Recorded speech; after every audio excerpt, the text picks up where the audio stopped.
Merci. Bonjour à tous. Hello everyone. Merci d'être des nôtres. Nous venons de participer ensemble à un sommet très productif avec nos partenaires européens. C'est toujours un grand plaisir de m'entretenir avec le président Michel et la présidente von der Leyen. En tant qu'amis et alliés, le Canada et l'Europe partagent des priorités communes. Plus que jamais, il faut continuer de travailler ensemble pour relever les différents défis devant nous. On a abordé divers sujets, notamment la pandémie et l'importance de rebâtir nos économies tout en faisant croître la classe moyenne. On a aussi discuté de notre lutte contre les changements climatiques, de notre collaboration en ce qui concerne les nouvelles technologies et de notre engagement à défendre nos valeurs communes comme la démocratie, les droits de la personne, l'égalité entre les sexes et la primauté du droit. Mais avant de parler de notre important travail avec l'Union européenne, j'aimerais dire quelques mots sur les autres rencontres des derniers jours. As you know, over the weekend, I was at the G7 in Cornwall with Ursula and Charles.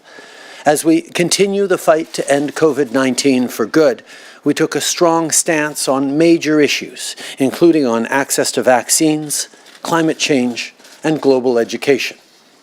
Yesterday, I took part in the NATO summit, along with our allies here in Brussels. The alliance is united and committed to continuing its important work on national and international security. We all agreed that we need to continue to adapt to new security challenges, including climate change and cyber threats.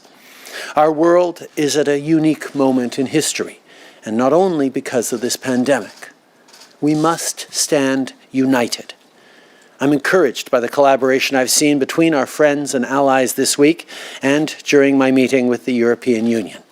Our priorities are clear. Together, we must end this pandemic, rebuild our economies, and keep our people safe. Rebuilding our economies means thinking about the future. With EU partners, we talked about what we can do to build a cleaner economy for years to come.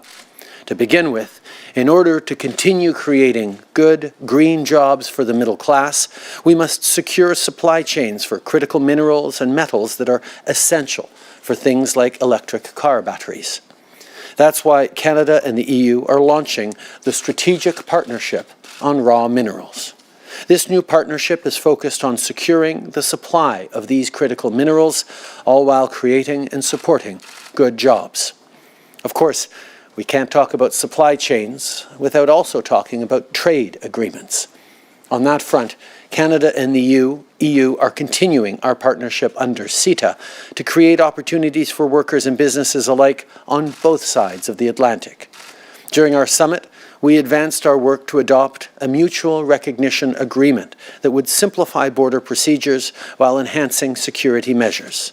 This agreement will further speed up the flow of trade between Canada and the EU and contribute to the safety and security of all Canadians. We know that we've worked very hard together, the Europeans and Canada, over the past number of years. Even as other countries were slightly more protectionistic, we were able to get many things done during an uncertain time on the global stage, which led us to strong advances for our citizens, for our economies, advances that we are continuing to build on today as we move forward at an even accelerated pace. Our government will continue to ensure all Canadians benefit from these progressive trade deals, including farmers, small and medium-sized business owners, women entrepreneurs, and the middle class. That's what Building Back Better is all about, an economy that leaves no one behind. And at the heart of that more resilient economy is climate change. Les changements climatiques et la perte de biodiversité sont des menaces existentielles. En plus de continuer nos efforts pour atteindre la carboneutralité d'ici 2050, le Canada et l'Union européenne vont renforcer leur collaboration pour développer des mesures et des technologies qui feront en sorte que la transition énergétique soit équitable pour tous. Parce que la santé de notre économie et la santé de notre planète sont liées. Plus on va créer de bons emplois verts, plus on va permettre à nos enfants à respirer de l'air propre. Et pendant qu'on travaille pour réduire nos émissions, On doit aussi en faire plus pour protéger nos terres et nos océans. On parle souvent d'une économie plus verte, mais il ne faut pas oublier de parler d'une économie plus bleue aussi pour nos océans. À ce sujet, avec l'Union européenne, on va lancer le Forum de partenariat maritime qui aura pour but d'améliorer la collaboration entre les entreprises, les gouvernements et les autres partenaires afin de mieux protéger nos océans. On veut également s'assurer que notre agriculture soit plus durable. C'est pourquoi, suite à ce sommet, on va lancer une série d'initiatives qui aidera à informer et à faire la promotion d'une agriculture plus propre auprès des agriculteurs, de producteurs et d'autres organisations.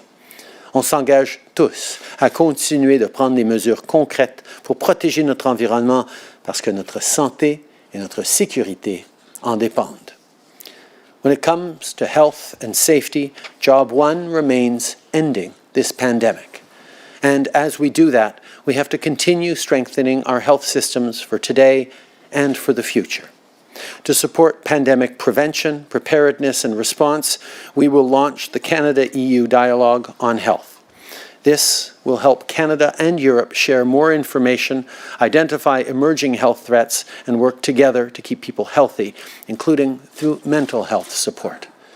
And on the subject of the pandemic and vaccines, I want to pick up on what both Ursula and Charles talked about and say thank you. Thank you not just to European leaders, but to workers across Europe who've been getting the world through this pandemic by producing life-saving vaccines. Canada's friendship and close alliance with Europe is certainly something that we have counted on, but we will continue to work together to make sure that in the future, Canada continues to be a strong partner to get us all around the world through pandemics like this. Whether it's creating jobs or ending the pandemic, whether it's making our economies more competitive in the digital world or standing up for our shared values around the globe, together, Canadians and Europeans will continue to build a better future.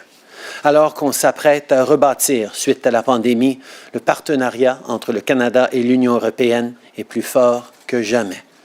Que ce soit suite au sommet d'aujourd'hui ou suite aux autres sommets de la semaine, je suis optimiste quant à notre volonté commune de créer un monde plus propre, plus inclusif et plus sécuritaire. On a encore beaucoup de défis devant nous, mais on va continuer de travailler ensemble pour les relever. Merci beaucoup, les amis. Merci beaucoup tout le monde.